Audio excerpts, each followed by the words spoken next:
JDU की राज्यसभा को लेकर अपनी नीति रही है। जेडीयू ने राज्यसभा के फैसलों के जरिए बार बार चौंकाया है।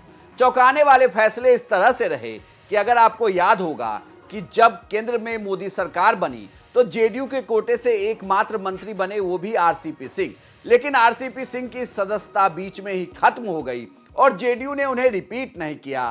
तो ऐसे में उनका मंत्री पद भी चला गया और वो राज्यसभा से भी रिटायर हो गए। लेकिन इन सबके बीच अब जब जेडीयू के 2 सदस्यों का कार्यकाल पूरा हो रहा है, वो भी तब जब इन 2 सदस्यों के पास बड़े पद हैं, तो क्या जेडीयू इन्हें रिपीट करेगी या फिर जेडीयू अपने पुराने नीति पर चलेगी? यह कहा जाता है कि जेडीयू के अंदर जब आरसीपी सिंह को हटाया गया था, उस वक्त हालांकि पार्टी के अंदर भी आरसीपी सिंह को लेकर विरोध हो रहा था। 2 धड़े में पार्टी थी। नीतीश कुमार यह मान रहे थे कि आरसीपी सिंह बीजेपी के ज्यादा क्लोज हो गए हैं, इस वजह से भी वो चाहते नहीं थे कि उन्हें रिपीट किया जाए या फिर से भेजा जाए। लेकिन वहीं यह भी कहा गया उसके तर्क में कि दरअसल जेडीयू की यह नीति रही है कि वह किसी भी राज्यसभा सदस्य को 2 बार से ज्यादा राज्यसभा नहीं भेजती है।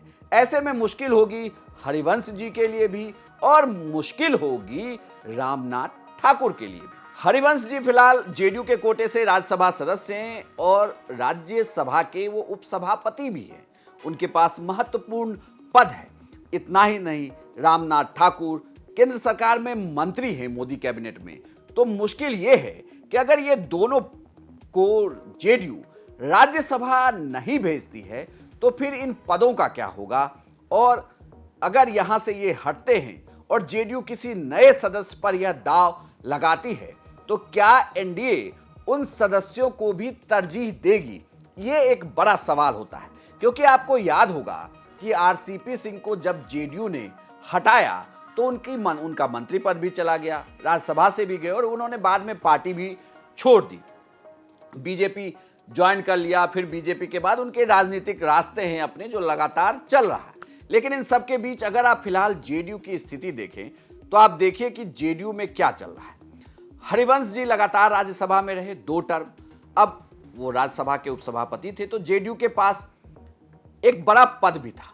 यह पद खाली होता है और राज्यसभा में किसी नए सदस्य को जेडीयू भेजती है तो क्या उनकी जगह राज्यसभा में मौजूदा सदस्य को उपसभापति बनाया जाएगा? यह एक बड़ा सवाल उठता है, क्योंकि उपसभापति ज्यादातर उन्हें बनाया जाता है जो वरीयता क्रम में टॉप पर होते हैं। हरिवंश जी के साथ यह बात फिट बैठती थी। अब जेडीयू के कोटे से अगर अभी आप राज्यसभा सदस्य के तौर पर किसी को देखते हैं तो आपको संजय झा दिखेंगे। तो क्या यह माना जाए कि संजय झा अब प्रमोट कर दिए जाएंगे जेडीयू के अंदर उपसभापति पद के लिए? इस बात की भी चर्चा हो रही है।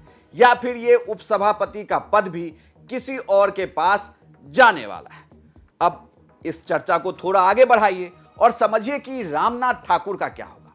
बिहार में जब विधानसभा के चुनाव चल रहे थे, और या इससे उत्तर अगर पहले हम बात करें कि लोकसभा के चुनाव चल रहे थे, तो उस वक्त कर्पूरी ठाकुर के आसपास की राजनीति काफी गर्म थी और जेडीयू ने इसे अपने पाले में करने के लिए, रामनाथ ठाकुर चूंकि उनके राज्यसभा के सदस्य थे, तो उन्हें मंत्री भी बनाया गया और इसका फायदा भी दिखता है क्षेत्र विशेष में। यह प्रभाव काफी दिखा और कर्पूरी ठाकुर को लेकर जो विपक्ष की राजनीति थी वो मुकाम तक नहीं पहुंच पाई और एनडीए को इसका बेनिफिट मिला।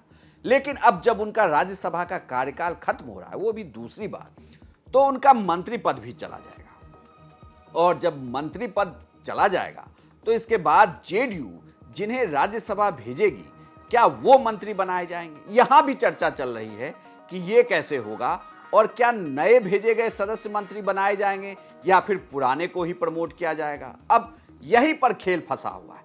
कहा जा रहा है कि जेडीयू के पुराने लोगों को ही आगे बढ़ाया जाए, लेकिन राज्यसभा में अगर आप देखें या इनके सांसदों को देखें तो यह समीकरण बैठाना थोड़ा मुश्किल हो रहा है। लेकिन नजर सबकी है कि जब कैंडिडेटों के नाम फाइनल किए जाएंगे तभी पत्ता खुलेगा कि नीतीश कुमार के मन में इस बार क्या है। हालांकि यह कहा जा रहा है कि नीतीश कुमार अपनी पुरानी नीति पर ही चलेंगे और वो किसी को रिपीट करने नहीं जा रहे, यानी कि यह तय मानिए कि हरिवंश जी भी ड्रॉप किए जाएंगे और साथ ही रामनाथ ठाकुर भी। लेकिन अगर इन दोनों को ड्रॉप किया गया और नए सदस्य को लाया गया तो फिर मंत्री किसे बनाया जाएगा और किसे राज्यसभा का उपसभापति बनाया जाएगा। चर्चा इस बात की चलने लगी है अभी से, और पटना के राजनीतिक गलियारों में इस बात पर भी सबकी नजर है कि दिल्ली से खबर चलकर पटना तक क्या आ रही है, क्योंकि कुछ फैसले दिल्ली में लिए जा रहे हैं। ये कहा जा रहा है कि दिल्ली में इसे लेकर ऑलरेडी काफी बैठकें चल रही हैं, कुछ नामों को लेकर चर्चा भी है, लेकिन वो नाम अभी तक सामने नहीं आ पाए हैं। कई नामों की चर्चा हो रही है जिन्हें लेकर कहा जा रहा है कि उन्हें आगे बढ़ाया जा सकता है, लेकिन बात इन दो पदों को लेकर फंसती है कि मंत्री पद के लिए कौन आगे बढ़ेगा, क्या वो राज्यसभा से बढ़ेगा या फिर जीते हुए सांसदों में से किसी एक की लॉटरी इस बार लगने वाली है, और फिर राज्यसभा में जो मौजूदा सीनियर सदस्य हैं क्या वो प्रमोट किए जाएंगे या फिर वो अपने पद पर ही रहेंगे और किसी और पार्टी को राज्यसभा के उपसभापति बनने का मौका मिलेगा। तो इसके लिए थोड़ा इंतजार, जब नोटिफिकेशन जारी हो गया है तो पार्टी नामों का भी ऐलान करेगी। बड़ी बात यह है कि जेडीयू के पास पहले भी 2 सीटें थी जो खाली हो रही है, अभी भी उनके पास इतने विधायक हैं कि 2 और वो अपनी राज्यसभा की सीटों को फिल करेगी, यानी उन्हें किसी तरीके का नुकसान नहीं उठाना पड़ रहा है। तो सबकी नजर अब इस बात पर होगी कि नीतीश कुमार पुरानी नीति पर रहते हैं या फिर नया फैसला लेकर सबको चौंकाते हैं। आपको क्या लगता है, क्या नीतीश कुमार इन 2 राज्यसभा के सदस्यों को, हरिवंश जी और रामनाथ ठाकुर को रिपीट करेंगे या फिर इस बार उन्हें ड्रॉप करेंगे? आप अपनी राय हमें कमेंट बॉक्स में लिखकर बताएं और बिहार की तमाम खबरों के लिए आप देखते रहिए सिर्फ बिहार तक। मैंने गरीब की बीवी सबकी भाभी है ना, ये बड़ा सा मसला है साहब। मैंने हम लोग सपोर्ट करेंगे, कोई हमको सपोर्ट नहीं कर सकता क्या? कोई हमको सपोर्ट नहीं कर सकता क्या? सवाल ये पता है कि इस वक्त 56 इंच के सीने के सामने में सबको पसीना आ जाता है। मजबूती से अगर कोई बोलता है तो बैरिस्टर असदुद्दीन अवैसी बोलता है, तो लोकसभा में बोल रहे हैं, राज्यसभा में फिर कौन 56 इंच के सीने को पसीना निकालेगा? उसके लिए जरूरी है कि एमआईएम के किसी आदमी को भेजा जाए, और हमारे लिए समर्थन के लिए आप लोग हालात बनाइए।